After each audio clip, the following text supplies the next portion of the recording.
Good morning, John. It's Friday. On Wednesday, I asked Twitter to pick between 3 different video topics, and boy, were there a lot of people who didn't want to hear about any of them. But one of the tweets that got the most likes was this one.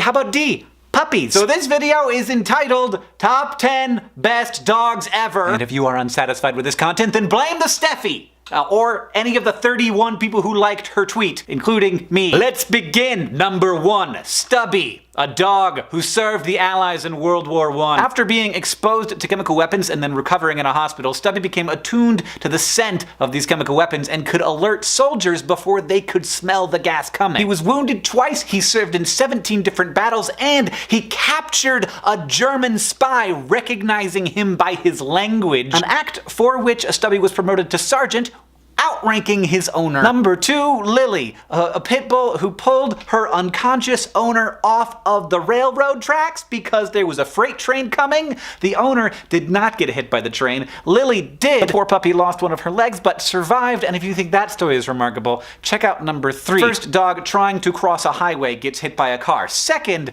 another dog, this hero dog, drags the dog that has been hit by the car off of the road, like wanders out into the interstate, pulls the dog off. I'm not showing you the video because it's pretty graphic and terrifying, but I don't know, like, why is this dog doing this? It's, I guess just because I'm supposed to cry today? Speaking of dogs rescuing people, and there are so many wonderful stories of dogs rescuing people, we have this cat, who is clearly a cat, but is nonetheless a very good dog. Number 5. In the 1950s, some Russian scientists went out onto the streets of Moscow to collect stray dogs, thinking, these dogs, they're obviously used to extreme circumstances. They tested and trained these dogs, and one of them, Leica, was sent into space and became the first animal ever to orbit Earth. Also, the first animal ever to die in orbit around the Earth.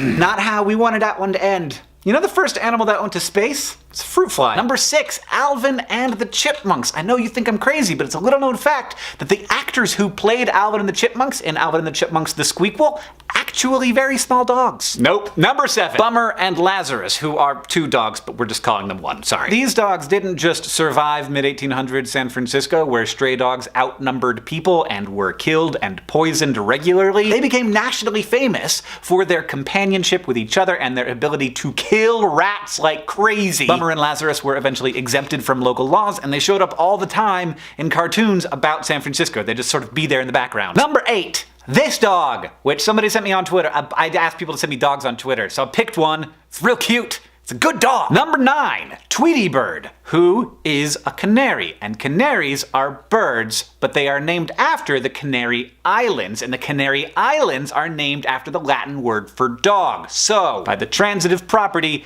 Tweety Bird is a dog. Boom! Number 10, my dog, Lemon, who passed away this year. And as we all know, the best dog is your dog. And there's nothing wrong with that. Hey, I understand why a lot of people wanted me to talk about puppies today. It seems like we're in a much more tense moment than we were a couple of years ago, and it does seem like that's gonna get worse before it gets better. We're being asked to pay attention to a lot of different big things all at the same time. And the way that we're fed content about what's going on in the world right now is inefficient, and it's overwhelming, and it's manipulative. Too frequently now, the people who are tasked with trying to inform the public are trying to win rather than trying to inform. And that is something that I'm getting super sick of. But there are still good dogs, and there are still good people. And in the coming years, we can't choose between taking care of ourselves and taking care of our world's problems. We have to do both of those things. John, I'll see you.